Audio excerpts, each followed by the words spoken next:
I was at Agenda 2000, and one of the people who was there was Craig Mundy, who is some kind of high mucky muck at Microsoft. I think Vice President of Consumer Products or something like that. And I hadn't actually met him. I bumped into him at an elevator, and I looked at his badge and said, I see you work for Microsoft. And he looked back at me and said, oh yeah, and what do you do? And I thought he seemed just a sort of a tad dismissive. I mean, here's the archetypal, guy in a suit looking at a scruffy hacker. And so I gave him the 1,000-yard stare and said, I'm your worst nightmare.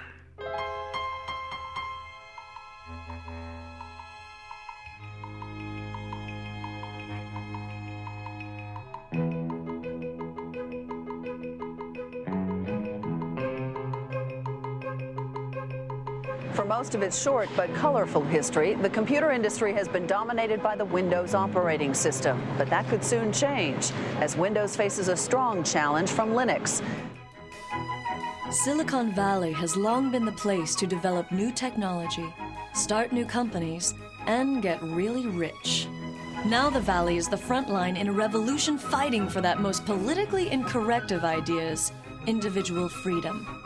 Day and night, a loose confederation of hackers and programmers zaps bits and pieces of computer code around the world as it builds the tools to set computer users free. Using open information and the free exchange of technology to achieve its goals, this revolution began in the 1980s with the free software movement and the GNU project, and now is most commonly associated with Linux and the open source movement. We do have one sector that is taking off today. It is the Linux-related sector. And I thought this might be a good opportunity to say, what is Linux? And I'll answer this question for you. Many of you probably already know, but there are 12 million users out there. A computer operating system developed by hundreds of programmers collaborating on the internet, a challenge to Microsoft Windows NT, very popular for its speed, and so this is what the craze is about. To kind of explain what Linux is, you have to explain what an operating system is. And the thing about an operating system is that you're never ever supposed to see it, because nobody really uses an operating system. People use programs on their computer. And the only mission in life of an operating system is to help those programs run. So an operating system never does anything on its own. It's only waiting for the programs to ask for certain resources or ask for a certain file on the disk, or ask for the programs to connect them to the outside world. And then the operating system steps in and tries to make it easy for people to write programs. Open source is a way for people to collaborate on software without being encumbered by all of the problems of intellectual property, having to negotiate contracts every time you buy a piece of software, have a lot of lawyers involved. In general, we just want to get the software to work, and we want to be able to have people contribute fixes to that, etc. So we sort of sacrifice some of the intellectual property rights and just let the whole world use the software. Before there could be Linux, there was Richard Stallman and the free software movement. I mean, think of Richard Stallman as the great philosopher, right? And think of me as the engineer. Richard Stallman is the founding father of the free software movement. Through his efforts to build the GNU operating system, he created the legal, philosophical, and technological foundation for the free software movement. Without these contributions, it's unlikely that Linux and open source would have evolved into their current forms today. I joined the MIT Artificial Intelligence Lab in 1971. I joined a thriving community of hackers, people who loved programming, loved exploring what they could do with computers, and they had developed a complete operating system, entirely written there. And I became one of the team that continued to improve the operating system, adding new capabilities. That was my job, and I loved it. We all loved it. That's why we were doing it. And we called our system the incompatible time-sharing system, which is an example of the playful spirit which defines a hacker. Hackers are people who enjoy playful cleverness. Well, it first started going wrong as the outside world started pressuring us to have passwords. We didn't have any passwords on our computer. And the reason was that the hackers who'd originally designed the system realized that passwords were a way that the administrators could control all the users. And they didn't want to build tools, locks and keys for the administrators to control them. So they just didn't do it. They left that out. And we had the philosophy that whoever's sitting at the computer should be able to do whatever he wants, and somebody else who was there yesterday shouldn't be controlling what you do today. When they put passwords onto one of the machines at MIT, I and a bunch of other hackers didn't like it. I decided to try a subversive sort of hack. I figured out how to decode the passwords, so by looking at the database of encoded passwords, I could figure out what each person would actually type to log in. And so I sent messages to people saying, hello, I see that you've chosen the password mumble, or whatever it was. How about if you do as I do? Just type enter for your password. It's much shorter, much easier to type. And of course, with this message, I was implicitly telling them that the security was really just a joke anyway. But in addition, I was letting them in on this hack. And eventually, a fifth of all the users on that computer joined me in using just enter as their passwords. Where did the ideas that led to what is now called open source, how did that begin? Who began that? Well, it actually began with the start of computers, because at that time, software was just passed around between people. And I think it was only like in the late 70s, early 80s, that people started really closing up their software and saying, no, you can never get a look at the source code. You can't change this software, even if it's necessary for you to fix it for your own application. And you can actually blame some of that on Microsoft. They were one of the real pioneers of the proprietary software model. In the mid-1970s, a group of hackers and computer hobbyists in Silicon Valley formed the Homebrew Computer Club. In the club's January 31st, 1976 newsletter, Bill Gates of the recently formed Microsoft wrote an open letter to the community where he made a point-by-point argument for the relatively new concept of proprietary software. Up to that point, the practice of computer users had been to freely pass around software with not much thought given to its ownership. Known as an open letter to hobbyists, Bill Gates writes, "To me, the most critical thing in the hobby market right now is the lack of good software courses, books, and software itself. Without good software and an owner who understands programming, a hobby computer is wasted. Will quality software be written for the hobby market?" Gates goes on to write, "The feedback we have gotten from the hundreds of people who say they are using BASIC has all been positive. Two surprising things are apparent, however. One, most of these users never bought BASIC, and two, the amount of royalties we have received from sales to hobbyists makes the time spent on Altair BASIC worth less than $2 an hour. Why is this? As the majority of hobbyists must be aware, most of you steal your software. Hardware must be paid for, but software is something to share. Who cares if the people who worked on it get paid? Is this fair? One thing you don't do by stealing software is get back at MITS for some problem you may have had. MITS doesn't make money selling software. One thing you do is prevent good software from being written. Who can afford to do professional work for nothing? What hobbyist can put 3-man years into programming, finding all bugs, documenting his product, and distribute it for free? The fact is, no one besides us has invested a lot of money in hobby software. What about the guys who resell Altair BASIC? Aren't they making money on hobby software? Yes, but those who have been reported to us may lose in the end. They are the ones who give hobbyists a bad name and should be kicked out of any club meeting they show up at. I would appreciate letters from anyone who wants to pay up or has a suggestion or comment. Signed, Bill Gates, General Partner, Microsoft." In the late 70s and early 1980s, Richard Stallman was doing artificial intelligence research and coding at the MIT Artificial Intelligence Lab. Richard had a number of negative experiences during that period, which soured him on the whole idea of commercial software. Such as? Some code that he wanted to work on and wanted to fix was locked up, and he couldn't get the company that owned the code to let him fix it, even though it would have been to their advantage to do so. And that put me into a moral dilemma, you see, because to get one of the modern computers of the day, which was the early 80s, you would have to get a proprietary operating system. The developers of those systems didn't share with other people. Instead, they tried to control the users, dominate the users, restrict them, saying, if to get this system, you have to sign a promise you won't share with anybody else. And to me, that was essentially a promise to be a bad person, to betray the rest of the world, cut myself off from society, from the cooperating community. And I had already experienced what happened when other people did that to us, when they refused to share with us because they had signed these contracts. And it hurt the whole lab, kept us from doing useful things before. So I just wasn't going to do that. I felt, this is wrong. I am not going to live this way. And from experiences like this, he developed a profound hostility to the idea of intellectual property in software.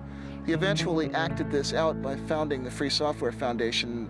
So I looked for another alternative, and I realized I was an operating system developer. If I were to develop another operating system, and then as the author, encourage everyone to share it, say, everyone, you can come and get it, use this, form a new community, not only could I give myself a way to keep using computers without betraying other people, but I'd give it to everybody else too. Everybody would have a way out of that moral dilemma. And so I realized this was what I had to do with my life.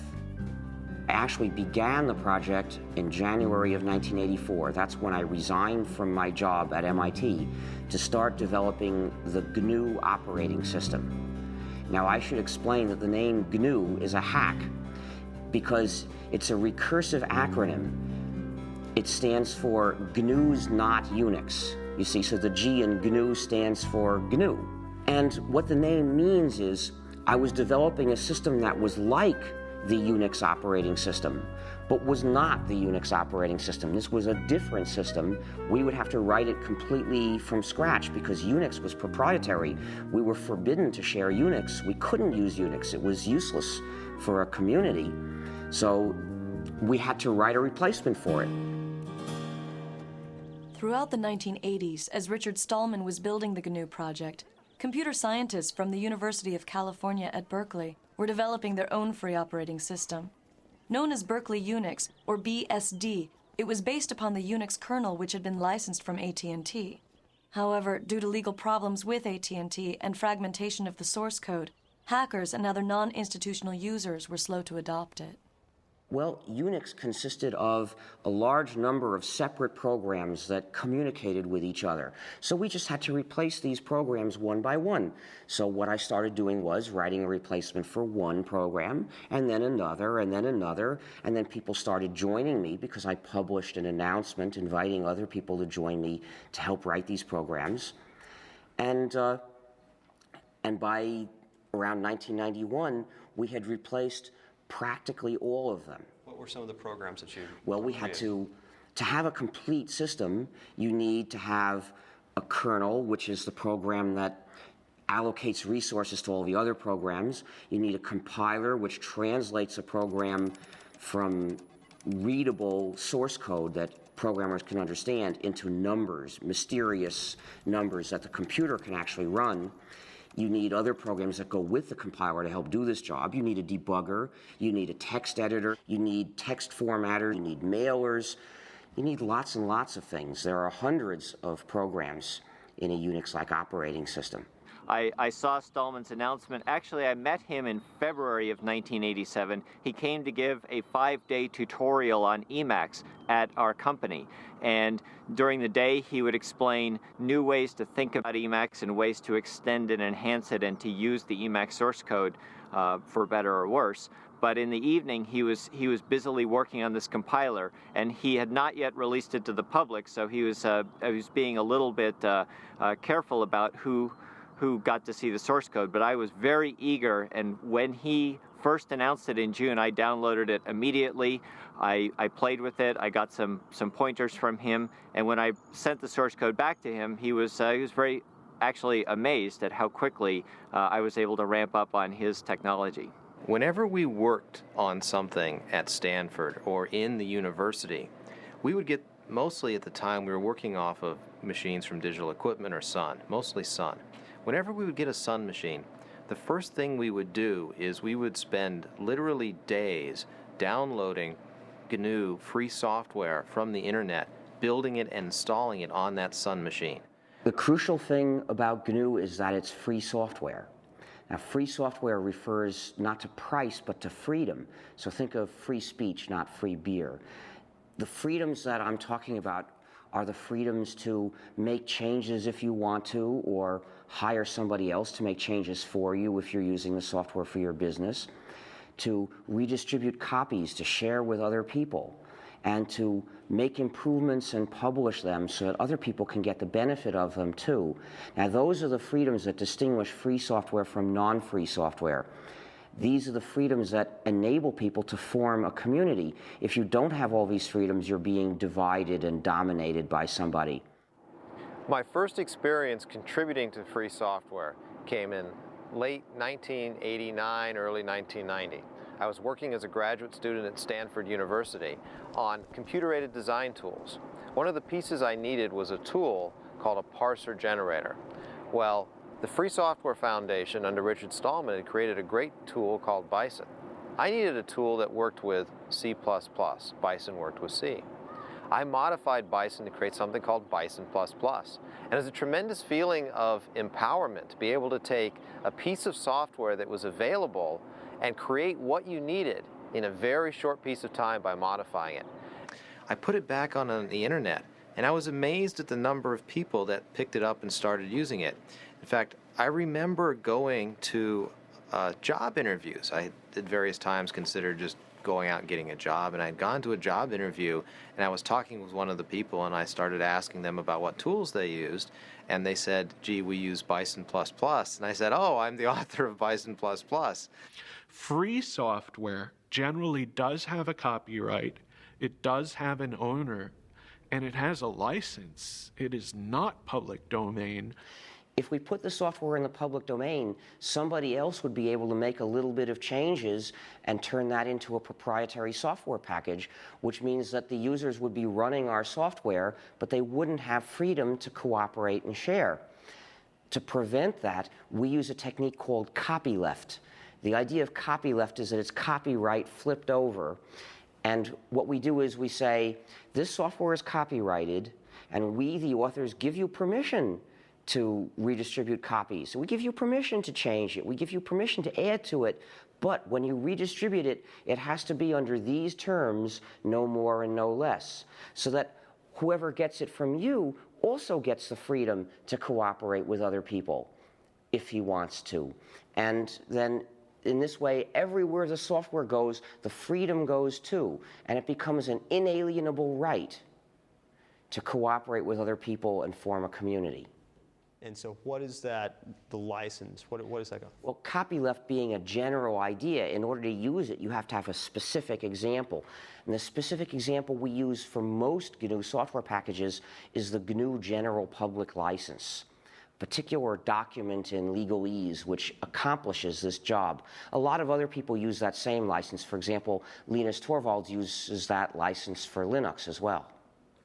Well, the license I use is the GNU General Public License. That's the one that Richard Stallman wrote, and I think it's a really astounding contribution. It's one of the few software licenses that was written from the standpoint of the community rather than from the standpoint of protecting a company or, as is the case with the MIT and the BSD license, performing the goals of a government grant program. And the GPL is really unique in that it's not just a license, it's a whole philosophy that I think motivated the open source definition. I don't hide that a lot of what I do came from Stallman. A crucial step in the growth of GNU, Linux, and the free software movement was the creation of businesses based upon the software and philosophy. Ground zero for the beginning of the business phase was the Electronics Research Lab at Stanford University. Known as ERL, the lab was the place where the first GNU and Linux businesses found their inspiration. So right here is where ERL was. That would have been the entrance over there next to the Electrical Engineering McCullough building. So you walk in, you come in, you walk down the hallway down here, My office would have been about here, and then right across the hall from that was Michael Tieman's office. Michael Tieman took and started a company, Cygnus Software, but the idea was to sell consulting and services around the GNU free software. And, well, Michael's done very well with Cygnus. Well, I spent a lot of time working out how we were going to make money, and in the original GNU Manifesto, which is the last chapter of the GNU Emacs manual, Stallman proposed a number of different possible ways to make money. From the beginning of the free software movement, I've had the idea that there's room in it for business to be done. One of the advantages of free software is that there's a free market for any kind of service or support. So if you are using software in your business and you want good support, you have a choice of people to go to for it. You have a choice of businesses that are in the business of providing you with support. So they're going to have to, in general, give you good support, or you'll go to somebody else. With proprietary software, support is a monopoly. There's one company, typically, that has the source code, and only they can give you support. So typically, you're at the mercy of a monopoly. That's the case, for example, with Microsoft. So no wonder the support is so bad.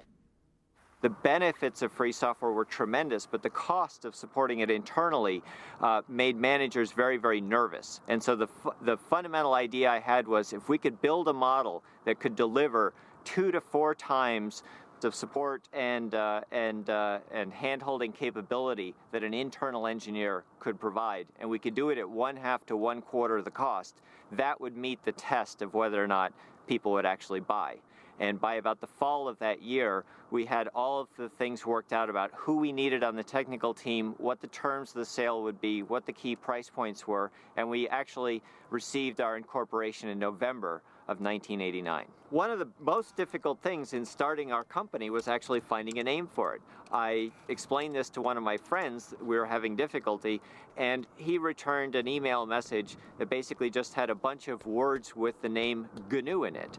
And Cygnus was the one that looked least obnoxious and least obscene. I can say very clearly that Cygnus was the first business that specialized in free software. Cygnus supported free software, filled a very essential niche because we had this great software. You could get it for nothing, but you couldn't get support, and they made their money by charging for support. The GNU project started by building a toolkit of basic development tools such as a C compiler, a debugger, a text editor, and other necessary apparatus. And their intention was eventually to develop a kernel to sit underneath those and be the center of the operating system. By about 1990, they had successfully developed that toolkit, and it was in wide use on a great many variants of Unix, but there was still no free kernel. The kernel happened to be one of the last things we started to do, and we had started it not long before. And that's when Linus Torvalds came along. Linus or Linus? What's your preferred pronunciation? When I speak Swedish, it's Linus. When I speak Finnish, it's Linus. When I speak English, it's Linus. And I really don't care how people pronounce my name. But Linux is always Linux. He developed a kernel and got it working faster than we got ours working, and got it to work very nicely and solidly. His kernel is called Linux. The initial goal was my very personal goal, to be able to run a similar environment on my computer that I had grown used to at the university computers. And I could not find anything that suited me for that, right? So having been doing computers for all my life, basically, at that point I just decided that I'll do my own. Most of the inspiration early on came from Sun OS, which was what I was using at the university at the time. Which university? University of Helsinki in Finland. From 1991 to about 1993 was really, I guess, the infancy period of Linux. That was when it was still only alpha or beta quality. It was relatively unstable, although even then it was a good deal more stable than a lot of what are now called production operating systems. Linus used the traditional tried and true method of writing one program that does the job, and he got it to work quickly, in fact, faster than I would have thought was possible. The term for it is monolithic, which means that basically the OS itself is one entity, indivisible, while in a microkernel, the operating system kernel is actually just a collection of servers that do different things, and then they have a common protocol for doing communication between themselves. So why is it that if the GNU project had so much lead time, so to speak, doing this, why is it that he was able to kind of come in at the tail end, so to speak? Well, we actually started the GNU herd not long before he started Linux. And as it happened, though, we chose a design that's a very advanced design in terms of the power it gives you, but also turns out to be very hard to debug. We decided to divide up the kernel, which traditionally had been one program, to divide it up into a lot of smaller programs that would send messages to each other asynchronously to communicate. And the problem is that style of programming has a great deal of potential for bugs, which are often very hard to figure out because they depend on does this program send this message before or after this one sends that message. And the result was, it took us years to get the thing to work. What is Linux's relationship to the GNU project? Well, there's relationships to GNU on kind of multiple levels. One is just a philosophical level of thinking that making your source open is a good idea. When Linus developed the kernel, he wasn't doing it for the GNU project, he did it independently. And he released it independently, and we didn't know about it, but some of the people who did know about it decided to look for what else they could find to put together with that kernel to make a whole system. And they looked around, and lo and behold, everything they needed was already available. What good fortune, they thought, but actually there was no chance about it. They had found all the pieces of the GNU system, which was missing just the kernel. So when they put all that together, really they were fitting Linux into the gap in the GNU system, but they didn't know that. There's a lot of these programs done by the Free Software Foundation and done by other people like Linux, and there's a symbiosis between Linux and the programs, so that the programs run on Linux and at the same time, and they take advantage of Linux as a platform, while Linux takes advantage of the programs by just being able to use them. What programs? For the main one is actually the GNU C compiler, which without a C compiler it would not have been possible to make Linux or most of the open programs available. Linux uses the GPL, and I agree with the kind of philosophy behind the GPL. That said, the GPL itself is not a very pretty document, which is probably just because no lawyers can ever be very pretty.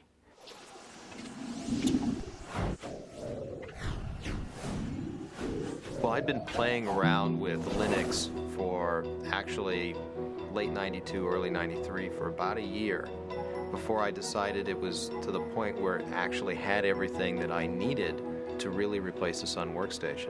And I was looking for a way to have a Unix workstation at home. At the time, we used Sun SPARC stations in the office at Stanford. Those machines cost us about $7,000. Now, I desperately wanted a Unix machine at home. There's always this thought you get as a graduate student, gee, if I could work at home, then I would be so much more productive. I would graduate sooner because I would finish my thesis sooner. Well, is it true? Well, you can judge, you know. Most people end up spending a lot of their time becoming more productive so that if they ever actually worked on their thesis, they'd finish it in a day. It takes a while sometimes. So I decided I wanted a Unix machine at home. And I went out there and was able to use Linux together with a PC. For about $2,000, I put together a system that was 1.5 to 2 times faster than that $7,000 Sun SPARC station. That was absolutely amazing. I had 1.5 to 2 times the speed at 1/3 to 1/4 the price. Light bulbs went off. I knew there was an opportunity here. This was a chance to really do something better than what Sun has done around open source. and Linux? I called it Linux originally as a working name, and that was just because Linus and the X has to be there. It's Unix. I mean, it's like a law. And what happened was that I initially thought that I can't call it Linux publicly because it's just too egotistical, and that was before I had a big ego, right? They thought they were taking a whole bunch of components and putting them around Linux. So they ended up calling the whole thing a Linux system, and somehow that term caught on, and the result is there are now 10 million people using this variant of the GNU system, the GNU/Linux operating system, and most of them don't know it. Some people advocate that it be described as GNU/Linux. I mean, what's your thought on that? Is that justified, or? Well, I think it's justified, but it's justified if you actually make a GNU distribution of Linux. The same way that I think that Red Hat Linux is fine, or SUSE Linux, or Debian Linux. Because if you actually make your own distribution of Linux, you get to name the thing. But calling Linux in general GNU Linux, I think, is just ridiculous. I got involved in Fall '93 because I was sent a copy of the first CD-ROM commercial Linux distribution, which was called Yggdrasil. It was produced by Adam Richter. And I got a copy because I had been myself writing free software for a long time, since the early 80s. I was actually one of the early GNU contributors myself. And I was absolutely astonished. I was completely astonished because I'd been a software engineer for nearly 15 years at that point. And according to all the rules I knew about controlling complexity, keeping your project groups small, having closely managed objectives, Linux should have been a disaster, and it wasn't. Instead, it was something wonderful, and I was determined to figure out how they were getting away with that. In order for Linux to grow beyond the world of the computer programmer, it needed a use, an application that made it a must-have technology. That threshold was crossed with the development of a program that made complex websites possible. That program is the Apache Web Server. The killer app of Linux was undoubtedly the Apache Web Server. If you look at the history of Linux, the adoption curve of Linux and the adoption curve of the Internet exactly track each other. 1993, which was when the Apache Web Server project really got started, was also the beginnings of the popular ISP explosion, when the Internet first became a mass market commodity and the idea of web-based electronic commerce and mass communication became real. I think it was one of the first applications that caused people to go, wow, if I install Linux, I get some tangible benefit from doing so, right? I mean, clearly there were a lot of interesting applications on Linux at the time, this being maybe 2 or 3 years ago when this thing really started to take off. But there wasn't a driving, you could almost say business case for someone to use Linux versus using NT until, I think, Apache. And a lot of the things that plugged into Apache and enhanced Apache. I mean, when you went to go out and build a server farm, it was much more cost effective, real dollar terms, to build it on Linux and Apache than it was to build it on IIS and NT, even if it meant that you had to spend a little bit of money to train your staff to learn how to use that or to find people who were knowledgeable. But the good news was that that knowledge wasn't very expensive because there are all these college students out there who had been using Linux for a long time and were very familiar with it. If you look at the trend curves in web servers, Apache has steadily been gaining in market share ever since. It's up to something like 66% now. It's steadily clobbered all of the closed source competition. And that's because it's more reliable, it's more flexible, it's more extensible. It does what webmasters actually need. And the combination of Apache and Linux found its way into a great many commercial shops. Essentially, Apache became the application that motivated internet service providers and e-commerce companies to choose Linux over Microsoft's Windows.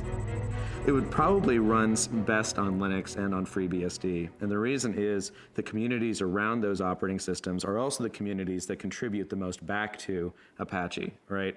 And they were also the operating systems that internet service providers started using very heavily as well. And internet service providers really liked Apache because it allowed them to do a lot of different things that some of the commercial web servers didn't, such as the ability to host more than one website on a single box, which clearly if you're an ISP and you have 40,000 users and they all want their own website is going to be pretty important to you. One of the key factors in the growth of Linux was the creation of companies that specialized in the distribution and support of the operating system itself. Among these companies, Red Hat Software is the best known. Red Hat started as a product of Mark Ewing. While he was working at IBM, he wanted a little better Linux distribution. He started playing around. Found out he spent more time maintaining his Linux distribution than he did working on his new project. So he sort of started the distribution itself. He met up with Bob Young, who at the time was running a company called ACC Bookstore, which was a mail-order PC Unix catalog. And Bob kind of knew he wanted something, more his own to market rather than reselling other people's products, and he was fairly good at marketing, and Mark knew he needed some marketing help because he was fairly good at the technical part, so they kind of got together. I started working with Red Hat in May of 1995, basically right out of NC State, along with Eric Trowan, who me and him combined make up employees number 4 and 5.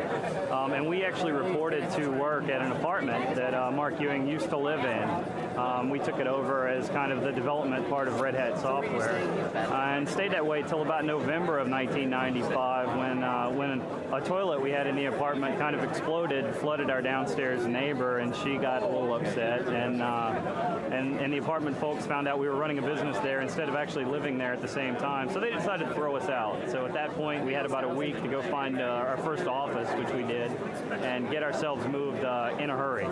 So.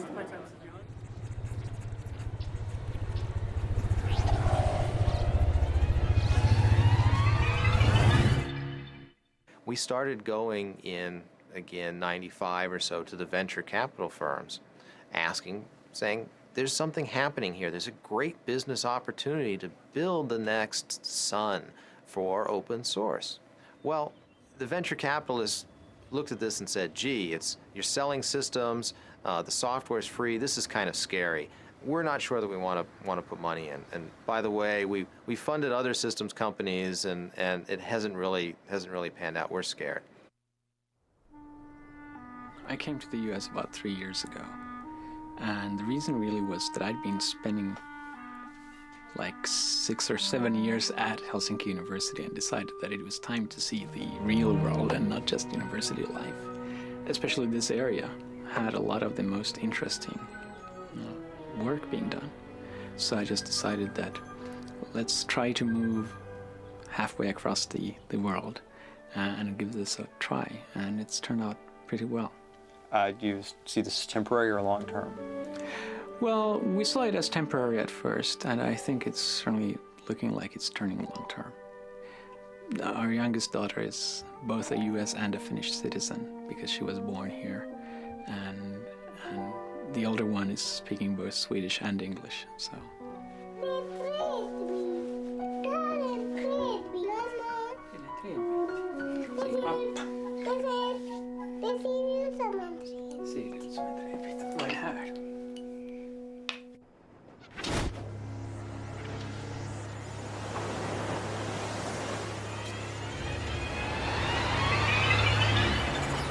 The next major event was one that I had a direct hand in. I wrote a paper called The Cathedral and the Bazaar, which was my observations, my anthropological analysis of what it was that made the open source world work. We didn't call it that then. We're still using the term free software primarily. So it was my observation of what made the free software world work and why we were able to produce extremely high quality software in spite of constantly violating all of the standard rules of software engineering. In that paper, I was setting up a contrast between two different styles of development, two opposed styles of development. One, which is the conventional closed development style, which I called the cathedral style. In that one, you have tight specification of objectives, small project groups which are run in a fairly hierarchical, authoritarian manner, and you have long release intervals. On the other hand, what I identified as happening in the Linux world was a much more peer-to-peer, decentralized market or bazaar-like style in which you have very short release intervals and constant solicitation of feedback from people who are formally outside the project, a very intense peer review process. And the startling thing was that the more I looked at this, the more it seemed that trading away all the supposed advantages of conventional closed development for that one single advantage of massive independent peer review actually seem to win, actually seem to get you good results. The reason Netscape is important is that they were the first large company to participate in open source. We had Cygnus providing support, but we didn't really have much business. And Netscape went to open source essentially as a way to fight Microsoft, which was giving away Internet Explorer, but not letting anyone else have the source code, not letting companies collaborate.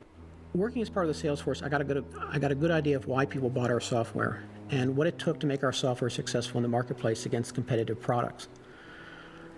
However, the problem we were seeing is that as time went on, our software was being competed against by other people's software, particularly Microsoft's. And as time went on, the price of our software had to drop because other people were giving their software away at no charge or at little charge. No, the real problem was that they feared that Microsoft would achieve a monopoly lock on the browser market, and they would then use that monopoly lock to pervert, actually, the HTTP and HTML standards that the web depends on. And once they had turned those standards into lock-in devices, they could then use that control to drive Netscape out of the server market, which is where it was making its real money. My concern was that as time went on, Netscape's business would be threatened by the fact that we didn't have enough people to do all the things we needed to do as a company in order to keep our software viable in the marketplace. The Netscape release happened in early 1998, and I was told later, I had no idea at the time, that it came about as a direct result of the right people having read The Cathedral and the Bazaar. The Cathedral and the Bazaar, the paper by Eric Raymond, was a significant influence on Netscape's decision to release source code. Came as a complete shock to me. I wasn't really ready for the thought that I was changing the world, even by accident. However, it was not by any means the only influence on that decision, and not necessarily the most important one when all is said and done. As I said, Netscape had already been talking about releasing source code for quite some time before anybody had ever heard of Eric's paper. Linux Congress in early 1997, which was the first place that I gave that paper. And one of the people who heard it was Tim O'Reilly of O'Reilly Associates. And he thought it was pretty intriguing. And he asked me to give it at his first Perl conference, which was later that year in fall of 97. And apparently what happened, I was told later, although I had no idea this was happening at the time, is that some people from Netscape actually heard the paper at the Perl conference and took those ideas back to Netscape, and they kind of lit a fire there. The role of my paper was essentially to make the internal case at Netscape, to make the business case for why Netscape should release its source code. The paper was called Netscape Source Code as Netscape Product. A strange title. Essentially, what the title meant was that, in my opinion, we needed to think of source code not just as something that was used in creating our products, but as something that was a product in its own right, something that customers might use, other people might use. I then looked at what the business models might be if we release source code for our products. How would we license them? How would we sell products in this environment? Then I looked at the competition, particularly Microsoft. What would they be likely to do if we release source code? Was there some way they could use our source code against us? I used Eric's paper as an example of how distributed development could work, how a company could develop software not just using their own people, but also working with people on the internet. That's why I included a reference to Eric's paper in my paper. Once my paper was circulated, the people who read my paper would naturally enough find a reference to Eric's paper and read that as well. And who was involved in making that happen at Netscape? Primarily, the person who made the actual decision was Jim Barksdale. And this turned out to be important later, that our big win, the big score that gave us mainstream visibility and credibility with investors, came not because of bottom-up evangelism from a bunch of engineers, but because one strategist at the top saw the potential power of this method and then essentially imposed that vision on everyone underneath him. When I completed the paper, I first gave a copy to Mark Andreessen, who was co-founder of Netscape and was at the time in the senior management team at Netscape. Mark then gave a copy of the paper to several other people within Netscape management, including Jim Barksdale. I'm not sure exactly when Jim and the other senior managers made the actual decision. I believe it was in early January sometime. Netscape actually announced that it was going to release the source code on January 22nd, at the same time that they released that they were going to give Communicator away for free. When Netscape decided to release the source code, people sort of got a wake-up notice that said, hey, maybe there is something to this idea of releasing source code and doing development with people outside your company. So Netscape's decision brought a lot of public attention to the idea of free software, what became known as open source, and brought a lot of attention to the Linux operating system, which was one of the most prominent examples of open source software at that time.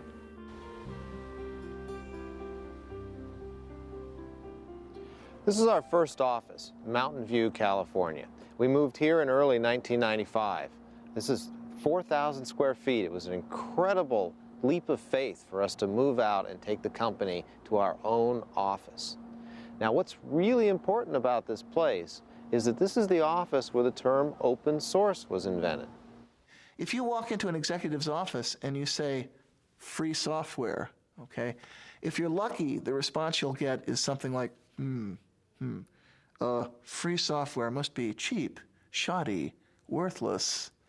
And if you're not lucky, it has associations with the Free Software Foundation's wholesale attack on intellectual property rights, which, regardless of what you think about the ethics of that, it's lousy marketing. It's not something that businesses want to hear.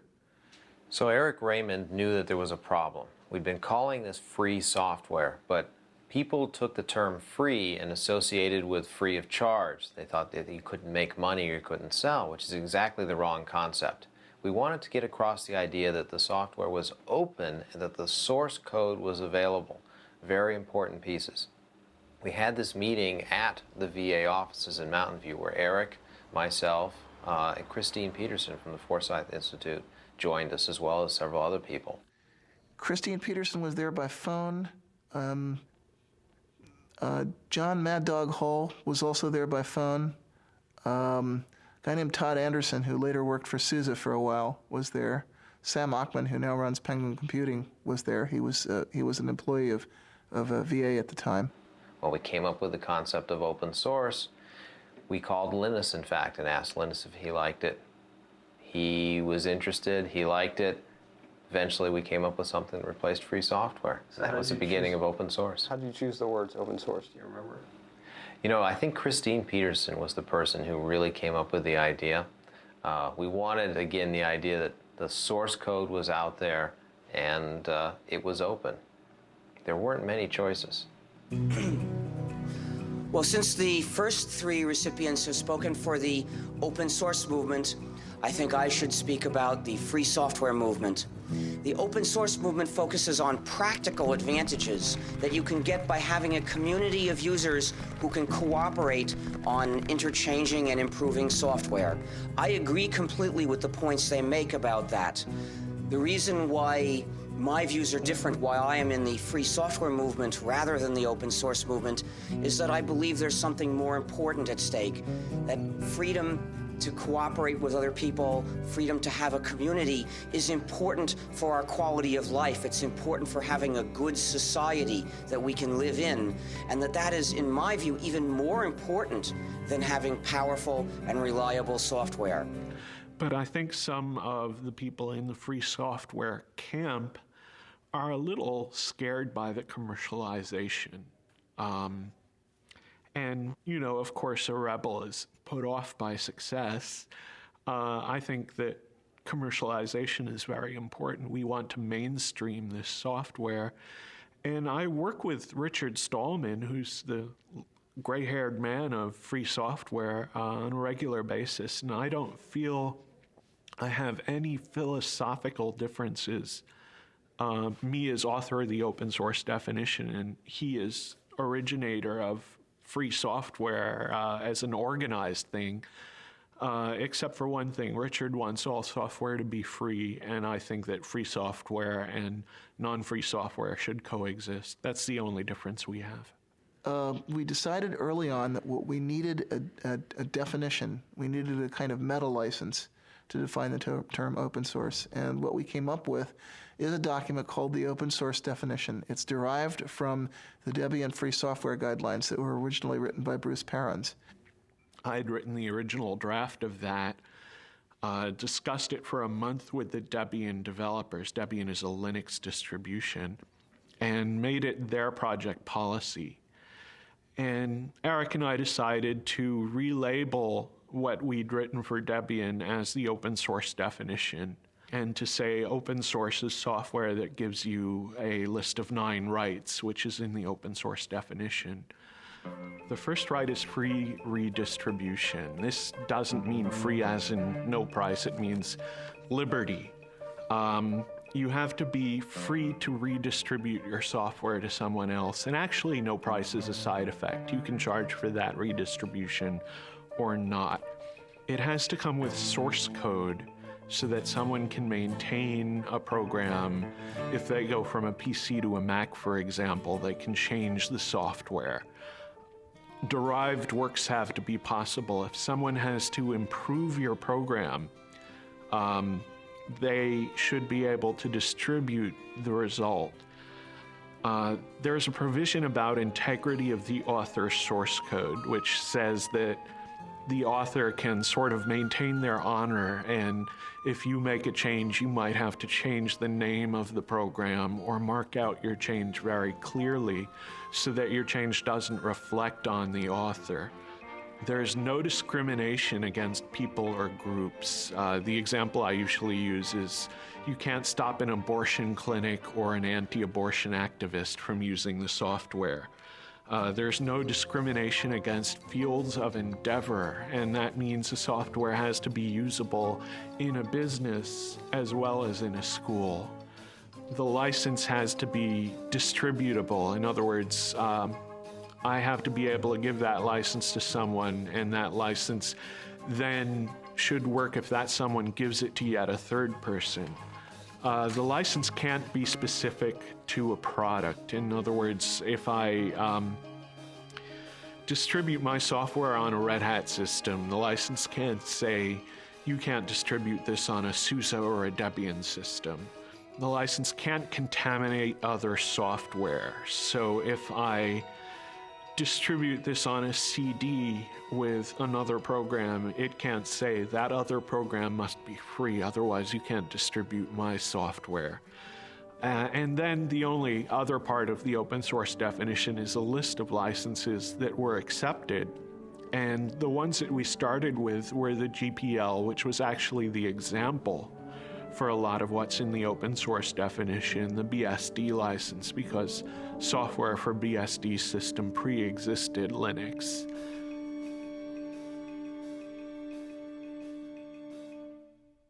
I think the next moment that I thought was really pivotal was when the database vendors flipped over, which happened about 3 months sooner than I expected it to. It actually happened in late July, early August. That we got commitments to do Tier 1 ports from Oracle and Sybase and the other key database vendors. And why was that critical? Because we knew that in order for the open source story to be credible, and especially in order for the Linux story to be credible, we'd have to get commitments from independent software vendors to do ports of their applications to these platforms. And I was actually kind of worried. I felt that we were in a window of vulnerability between the time that we announced the open source campaign and the database vendors flipped over. That was the point at which hostile action by Microsoft or other closed source software companies, that was the point at which a serious marketing blitz might actually have sunk us. But once the big database vendors flipped over, that opened the way for other ISVs. That started a snowball effect going. Every 6 months or so, I would come back to the venture capitalists and I would show them the new numbers, showing more and more people adopting Linux, the new people porting, new users, and I'd show them our customer list. And our customer list was getting much more impressive. It was people like Cisco that were beginning to appear. People like the .com companies were starting to show up on our customer list. And eventually the venture capitalists, they kept looking at it and they kept saying, oh, we can't quite do it. Finally, Linus appeared on the cover of Fortune because there was something happening with open source. Well, at that point, the venture capitalists couldn't ignore it. They just got sick of hearing about Linux everywhere, and they got tired of me just showing it to them every at that point almost every week. So they decided it was time to invest, that there was something happening. Well, I announced open source to the world on the internet. I did a lot of the early administrative work of starting the open source initiative.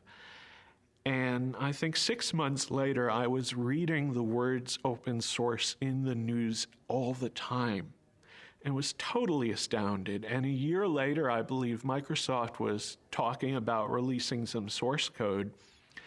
And someone in the press asked Steve Ballmer if they were going to open source their code, and Steve Ballmer said, well, open source means more than just releasing the source code. And I realized that he had read my document and understood it and was now telling the press about this. Now, if you're like just a guy on the net who's not doing this for a job at all, and you sort of write a manifesto and it spreads out through the world, and a year later the vice president of Microsoft is talking about that, you'd think you were on drugs, wouldn't you? But that's what really happened.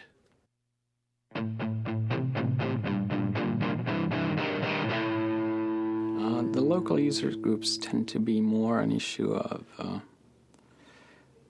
building a social network, especially getting people familiarized with the issues, also just acting as a kind of support network for people who do not, for example, have the ability to pay for a commercial support network.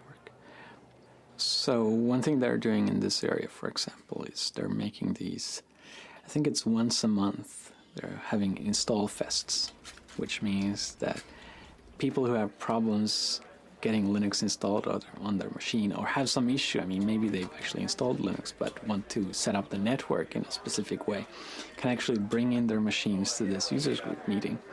And there's a lot of people that are willing to help who've maybe seen that problem before.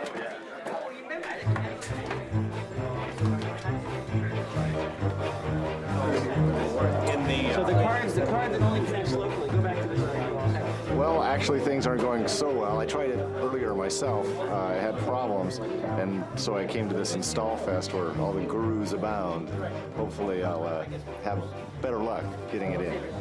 Instead of sending emails or writing to news groups on the internet and waiting several days for the answer sometimes, it's easy to come here and find other people who might know about your problem and may be able to help you.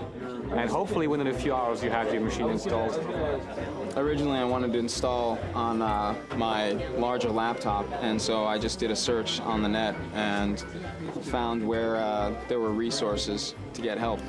And I'm here today because I'm trying to put Linux on this little guy right here, which is a Toshiba Libretto. And it's not the easiest thing in the world to do because it's a weird piece of hardware. So, are there any chairs around here?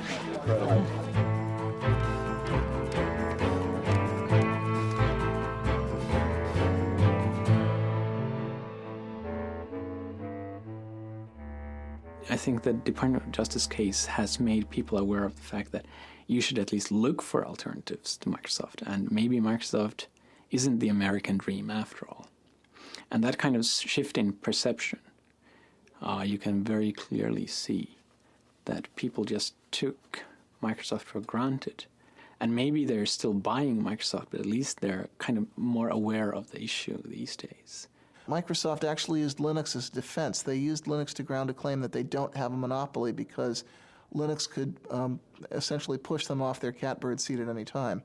It was a very ingenious argument, totally specious, because it didn't do anything to answer the charge that they had previously engaged in bullying and various anti-competitive practices. But it was clever of them. In an event, the judge didn't buy it.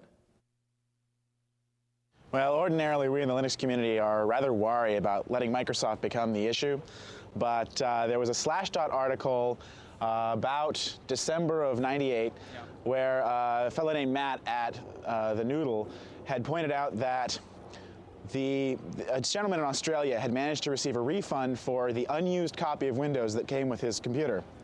So he declared the 19th of January, was it January? It's February, I'm sorry, the 19th of February, he declared the 19th of February Windows Refund Day, and he encouraged everyone to go to their computer manufacturers and return their unused copies of Windows as it was specified in the Windows End User License Agreement. Yeah, it's important to remember that in the license itself it says that you can receive a refund if you don't use the software, and that the manufacturer is bound by law to do this, or at least bound by contract. And we found that, you know, if you called up these manufacturers, they basically said, "It stopped bothering me, kid," and hung up on you. We didn't really want to sort of give out the location of where we were going to meet until, you know, at the very last second. So what we did is we had people meet at places that we could control in the different towns around here. So I was the San Jose marshal, and I believe, Nick, you were the San Francisco? Rick Moen and I did San Francisco. Right. Yeah. And so we had maps there, and we handed them off to everybody who was coming. Well, we actually met at a Denny's that's just outside the Foster City limits, Foster City city limits, which meant also that it was just outside the Foster City police jurisdiction, which meant that any incidents that happened at the meeting point happened in the jurisdiction of San Mateo, and if they told us to get lost, we'd say, fine, we're going to Foster City, bye. It's sort of the Dukes of Hazzard method of avoiding the cops, so. Well, actually, we marched on the other side of this building. We marched around and up onto the parking structure that's up there. And that's where Microsoft had a reception laid out for us with drinks and a big sign that said, you know, Microsoft welcomes the open source community. And the local news cameras got shots of Eric Raymond and the Microsoft representative. The Microsoft story seemed to mostly be that this was not an issue for Microsoft, but rather from the OEMs. So we all needed to go back to our computer manufacturers and try yet again to try and get a refund from them. We responded to them saying, you know, we've tried that, it's not possible. We need Microsoft to take action at this point. And they just repeated the tagline over and over again. You need to go to the OEMs, the manufacturers, and get your refunds there. We had about 150 people, probably about half of which had signs and such, so. Well, we ended up actually right in this courtyard here. Basically, we originally gathered outside. Various people sent groups in. People from the FreeBSD camp sent a couple folks in. We had Eric Raymond and Chris actually tried to go up eventually. And, they had blocked the elevators off to us. Where were their offices? Their offices are right up here on the 9th floor. We got some really nice press out of it. And we think as a result, Toshiba made it possible for you to buy laptops without the operating system on it. So it's a small victory, but well, and even now, companies such as IBM and a lot of other computer manufacturers are allowing you now to buy machines that don't have Windows on them.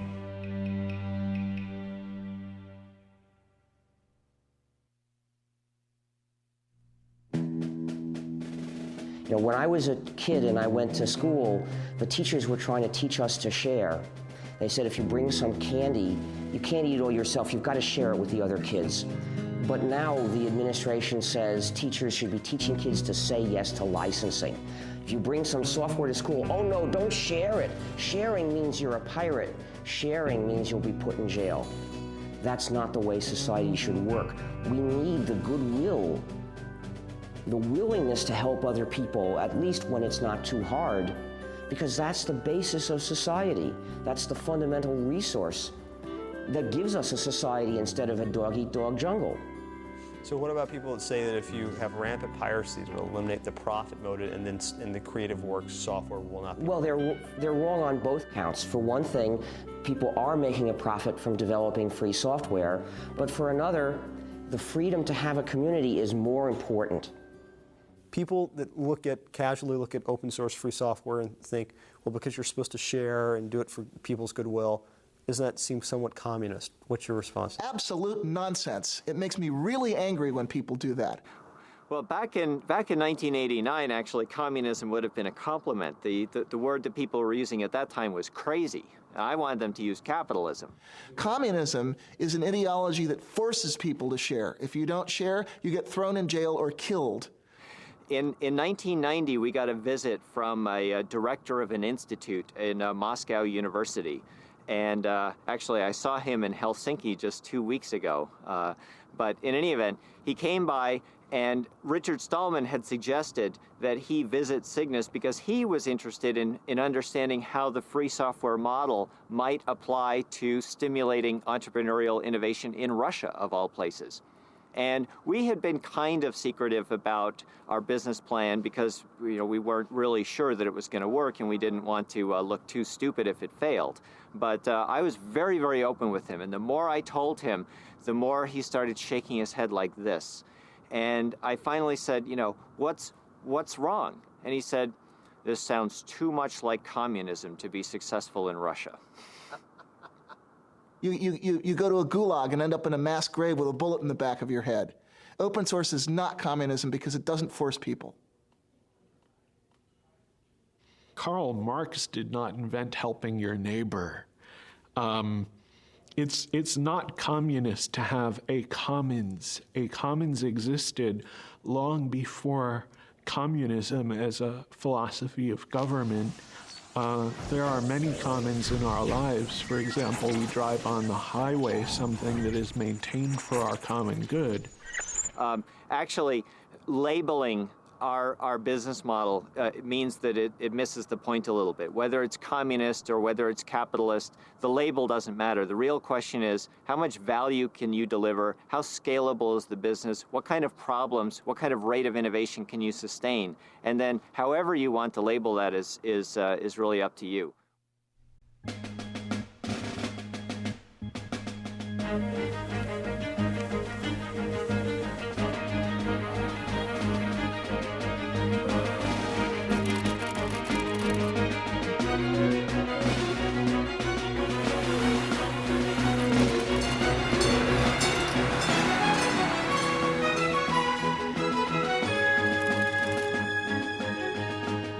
A lot of people described that August Linux World as Linux's coming out party. Linus Torvalds was very funny about that. He said, what, was Linux gay? But some people said, yeah, that was our debutante ball. That was when the Linux guys, the hardcore hackers, really got it together with the suits.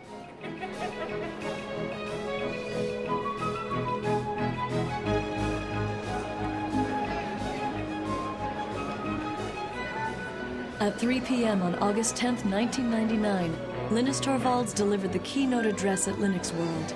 The crowd of 6,000 people began lining up at 12 noon.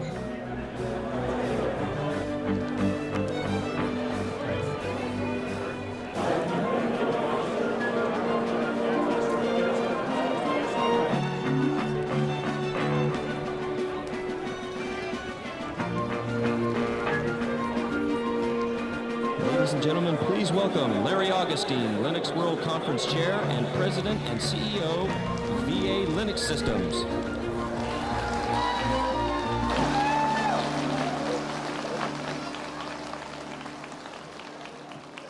These guys have to clap. I pay them.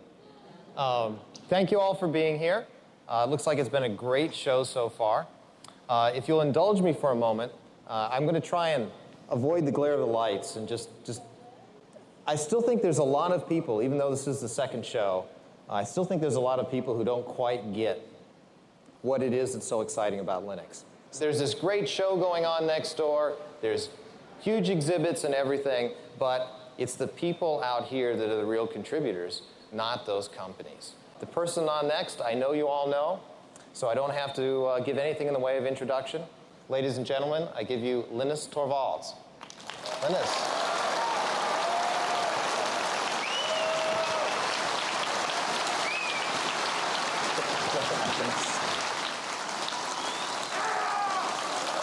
Calm down.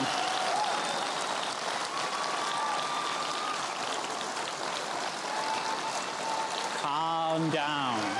Say, yes.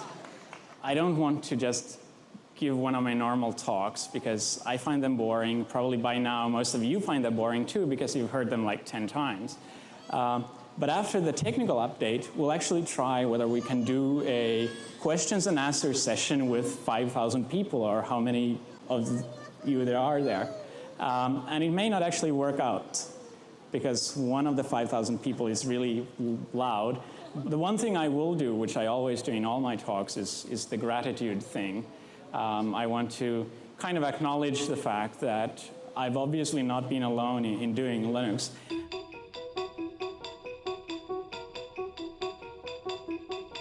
Red Hat, up 228%. This is the IPO that everybody was waiting for. They, of course, are behind the Linux operating software.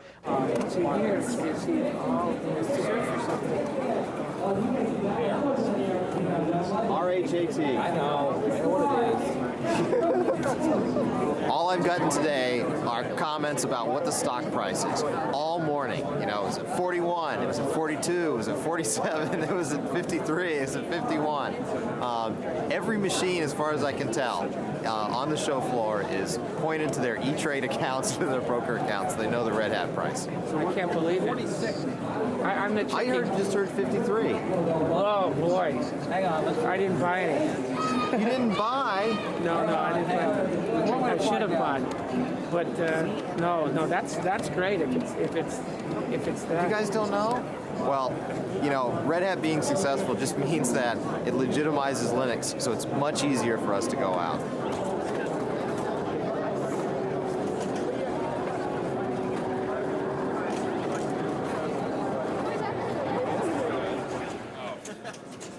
Yeah, our made-for-digital homoerotic adventure kits. The government confiscated that one. Yeah.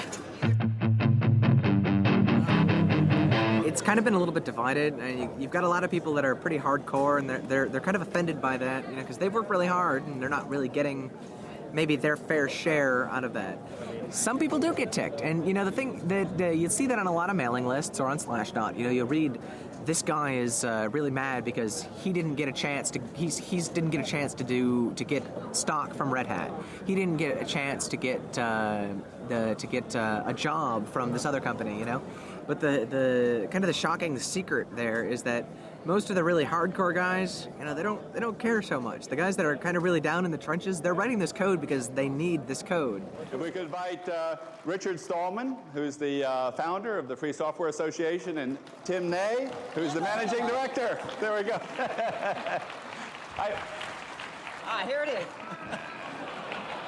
Now, Richard, I saw you playing your recorder in Paris at that Linux conference, but I didn't have an audio track. So would you get them to add audio to their video downstream next time? I don't have any control over that. Unfortunately, those things can only be done with non-free software. Okay. All right. We'll give you the award. And before you say a word, we'll have Tim and yourself hold up a little representation of the contribution towards the Free Software Association. So, very ironic things have happened, but nothing to match this. Giving the Linus Torvalds Award to the Free Software Foundation is sort of like giving the Han Solo Award to the Rebel Fleet. You see, some of you may not realize how far that analogy goes. But actually, let me tell you how we got here. See, what happened is, 15 years ago, if you wanted to use a computer, the only way you could do it was with proprietary software that divides and subjugates the users. And most people a lot of people didn't like it, but they saw no alternative.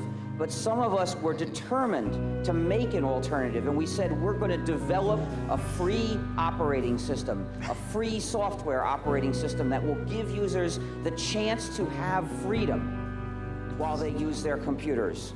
Now, a lot of people said, well, it's a nice idea, but it's so hard, we'll never get it done, so I don't want to participate. I don't believe you can ever get it done. But luckily, not everybody said that. And clearly, we knew we would eventually get the kernel done. But as it happens, somebody else did a better kernel before we did. Now, in the old days, we had an overall strategy for calling people's attention to the importance of freedom, to the freedom that they can have or not have when they use a computer.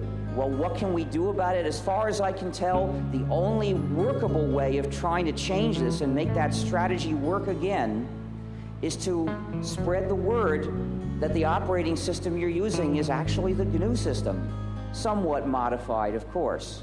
And when people know this, they'll take a look at the reasons we developed this system, they'll think about these issues, and some of them will decide they agree.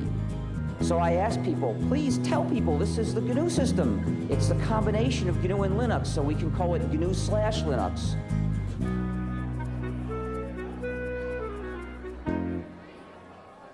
So, Larry, when you were at Stanford 8-9 years ago doing your PhD, did you ever think you'd be in this position? No. All kidding aside. No, I had no idea, What did honestly. you think you would be when you were finishing up your PhD? You know, that's a good question. I really didn't have a good idea. I mean, here we are on this huge show floor. There are people just going crazy about Linux. We had 6,200 people crammed into a room to see Linus speak last night. Here we are with, you know, all of these huge vendors all over the show. It's just, you have no idea that this is going to happen. I mean, this is just this little operating system that we were happy with, that a few people cared about. You know, I thought I'd have a nice little consulting business, and here I am suddenly with all of this huge show going on. It's just incredible. I mean, a year ago, you could look and say, you know, this is going to be big. And everyone's standing at the show going, you know, the show was big last year. Is it going to be as big this year? Then you remind them, you know, last year was only 6 months ago. Then they go, oh, Linux time.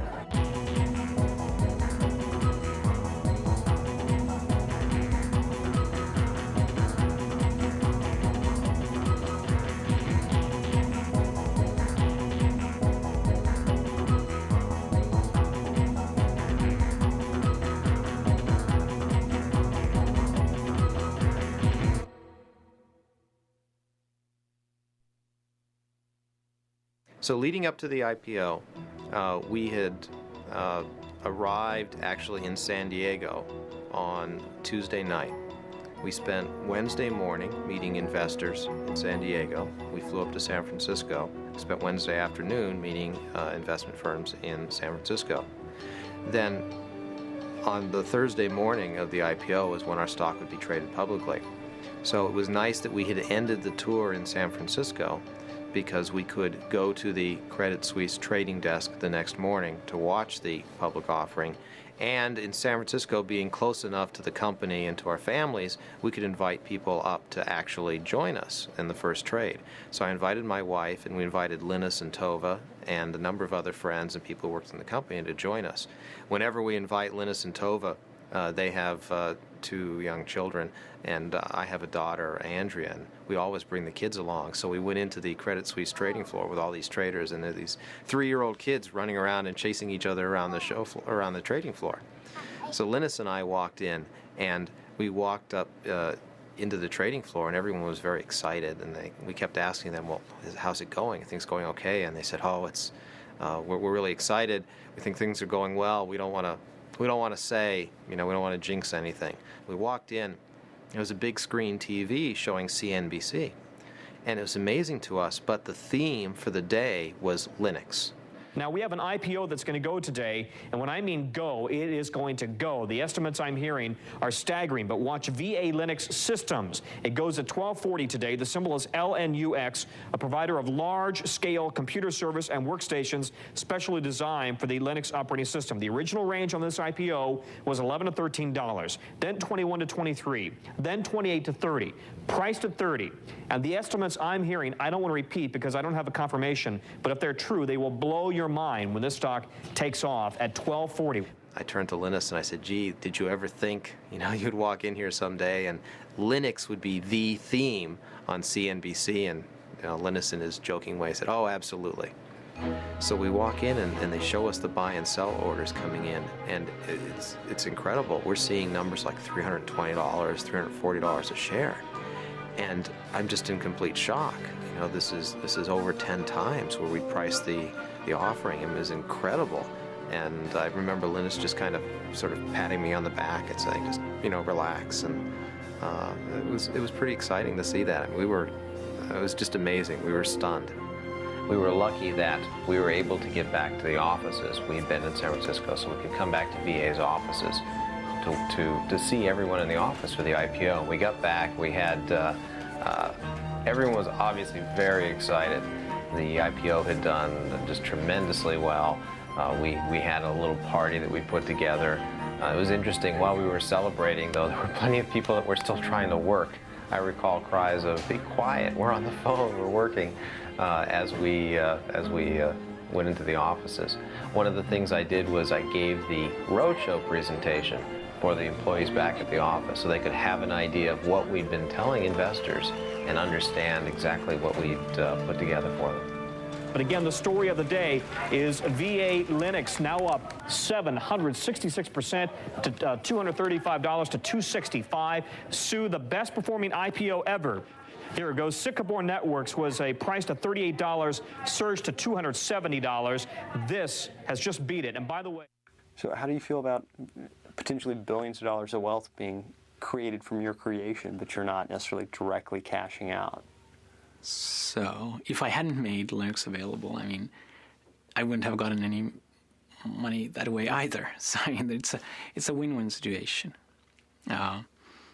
Just the fact that there are a lot of commercial companies means that there are a lot of Linux people who used to work on Linux kind of on the side. And now they get paid for doing what they wanted to do. And that helps me in the sense that I wanted them to work on Linux anyway.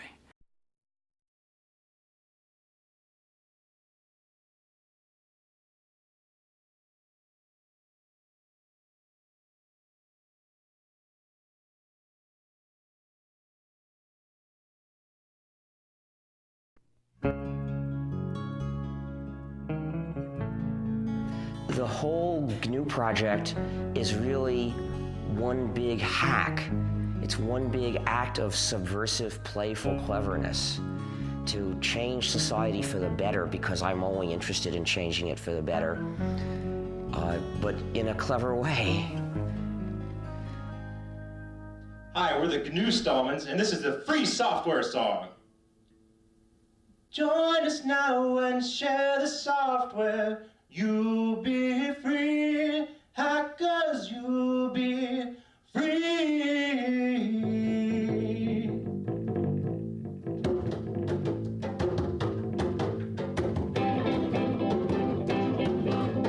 Others may get piles of money, that is true. Hackers, that is true. But they cannot help their neighbor, that ain't good. Hackers, that ain't good.